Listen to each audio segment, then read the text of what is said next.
My uncle's divorce was an absolute nightmare of pettiness. His ex-wife was so vindictive, she literally demanded the ice cube trays in the settlement. I am not joking. She didn't want the refrigerator, she didn't want the freezer, she specifically fought for the blue plastic ice cube trays. Her lawyer had to draft a specific clause for plastic kitchen cooling accessories. My uncle, just wanting it to be over, signed off on it. The day she moved out, she dumped the ice on the floor to melt and walked out with 4 plastic trays worth maybe $2 total. The legal fees to argue about them cost probably $500. I worked as a paralegal for a family law firm for 5 years. We had a guy who agreed to give his wife the house, but the contract was poorly worded and didn't specify fixtures and fittings. It just said the structure located at address. Before he handed over the keys, he went through the entire house with a screwdriver. He took every single light bulb, every switch plate, every outlet cover, the towel racks, and even the doorknobs. He literally removed the toilet paper holder from the wall. She walked into a shell of a home that didn't even have handles on the bathroom doors. The judge was not amused, but technically he argued they were his personal property. My parents had a brutally long divorce. My dad was obsessed with their CD collection. They had thousands of CDs from the 80s and 90s. They spent hours in mediation arguing over who got the Beatles and who got the Rolling Stones. Finally, the judge ordered them to split the collection 50-50 blindly. My dad went home, took all the discs out of the jewel cases and kept the discs. He gave my mum 500 empty plastic jewel cases with the album art, but no music inside. She had the covers, he had the music. It caused another 3 months of court battles just over compact discs. A friend of mine got divorced, and his wife was extremely attached to their high-end, custom-made curtains. They were these massive, heavy velvet drapes that cost a fortune. In the settlement, it was agreed she would get all window treatments. However, my friend was the one currently living in the house until the sale went through. When he moved out, he took the curtains down, folded them nicely, and left them for her. But he took the curtain rods and the mounting brackets that were drilled into the wall. Because the curtains were custom size, she couldn't find any standard rods to hang them on. She had $5,000 worth of useless fabric lying on the floor. I had a client who was a very wealthy surgeon divorcing his wife. She was trying to take him for everything he was worth. One of the items in contention was a prize-winning show dog, a poodle that they had co-owned. The husband hated the dog. He thought it was annoying and high maintenance. But because he knew she loved it more than anything, he fought for full custody. He spent probably $20,000 in legal fees just arguing why he should have the dog. He won. 2 days after the divorce was finalized, he gifted the dog to his ex-wife's mother, who he actually got along with quite well. So now the ex-wife has to visit her mum to see her own dog. My aunt went through a divorce where the husband was a contractor. They were fighting over the assets of the house they had built together. He was court-ordered to build a wall to separate the in-law suite so she could live there separately until the market improved and they could sell. He built the wall all right, but he built it right through the middle of the living room, blocking the access to the thermostat. She had no control over the heat or AC on her side of the wall. He would crank the heat up to 90 degrees when she was home, or turn it off completely in winter. It was psychological warfare via HVC. I heard about a divorce where the couple fought tooth and nail over a Beanie Baby collection. This was back in the late 90s when people thought they were worth millions. The judge finally got sick of their bickering. He ordered them to bring the entire collection into the courtroom. He made them dump all the plush toys on the floor in front of the bench. The judge then had them take turns picking one Beanie Baby at a time, like a schoolyard draft. There is a famous photo of them kneeling on the courtroom floor, looking miserable, separating Princess Diana bears from the Tabasco the Bull ones. My neighbour's husband was a mechanic. When she filed for divorce, she got the car, a really nice Mercedes, in the preliminary hearing. He was furious because he had paid for it. Before he handed the car over, he didn't do anything illegal like cut the brakes. Instead, he welded the seat rails in place. He was 6'4" and she was 5'2".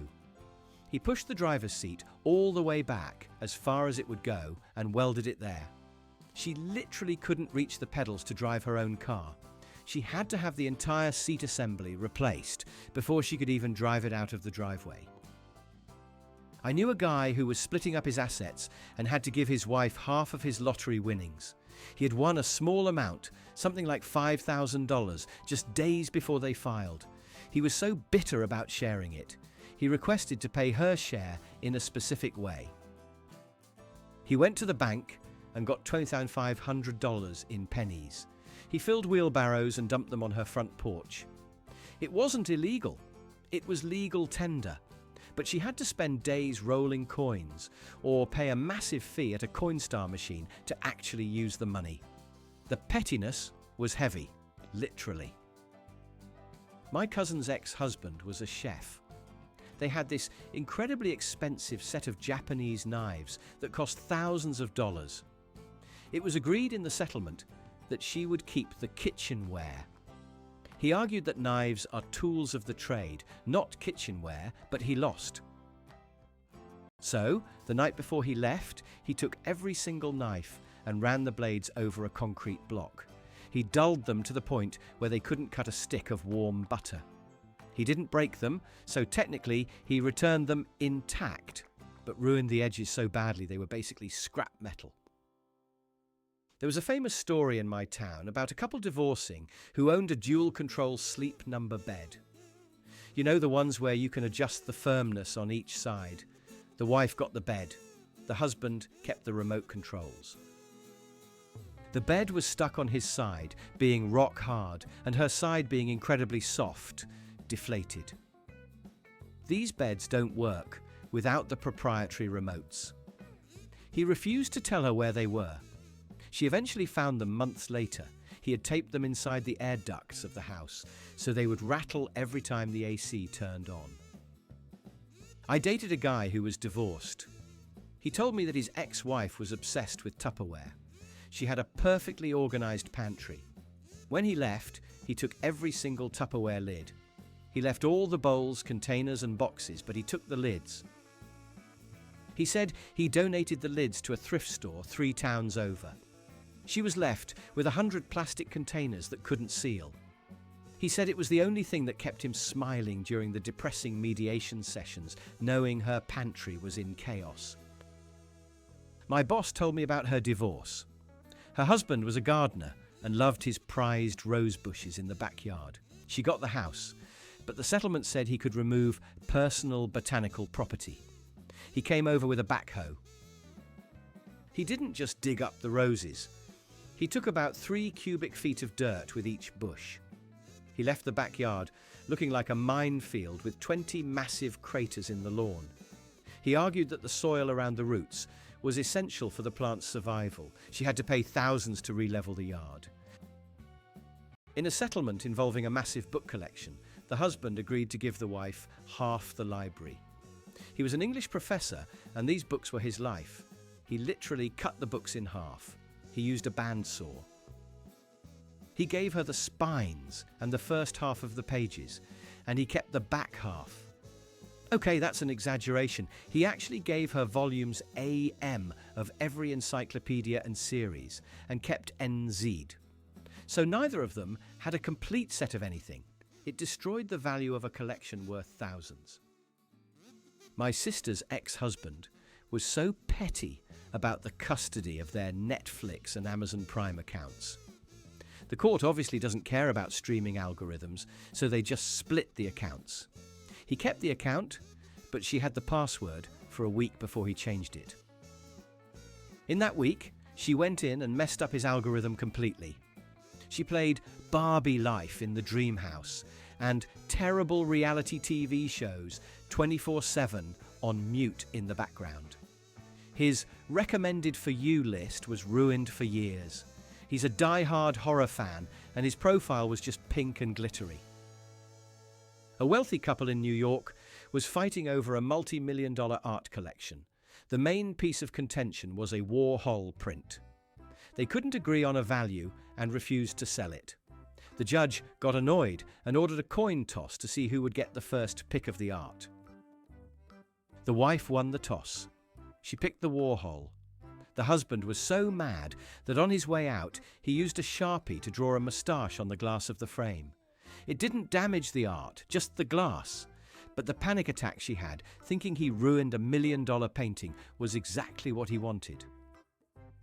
I worked on a case where the wife demanded the master bedroom suite. The husband complied, but the term suite implies furniture.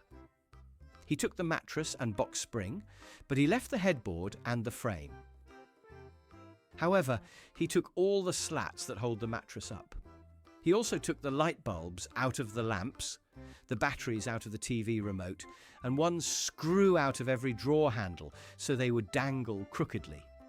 It was a level of detail in sabotage that I almost had to admire. My brother got divorced, and his wife wanted the dining room table. It was a beautiful mahogany table that seated 12 people. He loved that table.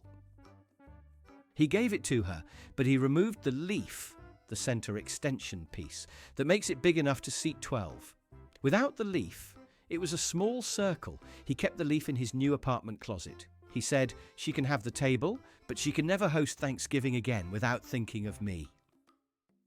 One of the weirdest things I saw was a fight over a kidney. A woman had donated a kidney to her husband while they were happily married. 5 years later, he cheated on her. In the divorce filing, she actually listed the kidney as an asset and demanded he either give it back or pay her $1.5 million for it. Obviously, the court threw it out because you can't repossess an organ, but the fact that she made her lawyer argue it in court was the ultimate petty move. She wanted it on public record that he was living off her organ. A friend of mine's dad was a petty genius. When his wife kicked him out, she demanded he leave the washer and dryer. He agreed. However, he took the dryer's lint trap screen, just that one piece. Do you know how hard it is to order just a lint trap for a 10-year-old dryer? She couldn't use it without risking a fire. He also took the soap dispenser drawer out of the washing machine. She had the appliances, but they were completely non-functional. I read about a divorce where the wife found out the husband was hiding assets in cryptocurrency. She was furious. When she moved out, she took all the left shoes. She didn't take any pairs. She went into his closet, took the left shoe of his Nikes, his dress shoes, his boots, and his running shoes. She left him with a closet full of right shoes. He couldn't wear a single pair. He had to replace his entire footwear collection, which cost him a fortune because he wore expensive designer brands. My neighbour fought over the seasoned cast iron skillets. The wife claimed she cooked with them. The husband claimed he was the one who seasoned them over 10 years, and that the seasoning was his intellectual property labour. The judge let the wife keep the pans. The husband went home before she could collect them and ran them through the dishwasher on the heavy scrub cycle with tons of soap, stripping 10 years of non-stick seasoning off in 1 hour. They were rusted heaps when she got them. I had a client who was fighting over a collection of expensive wines. The husband had a cellar worth about $50,000. The wife didn't even drink wine, she just wanted to hurt him. While the temporary restraining order was being processed, she went into the cellar, peeled the labels off every single bottle, and threw the labels away. He was left with hundreds of bottles of mystery wine. A $500 bottle looked exactly like a $10 bottle. The value plummeted to zero because you couldn't prove what they were. My co-worker's ex-husband was so cheap that in the settlement he demanded half of the frequent flyer miles. That's normal. But he also demanded half of the contents of the pantry. We are talking about open boxes of pasta, half-used bags of flour, and spices. They literally weighed a bag of sugar on a kitchen scale, and he poured half of it into a Ziploc bag to take with him. He took 3 rolls of toilet paper from a 6-pack. It was pathetic. There was a couple who owned a vacation cabin.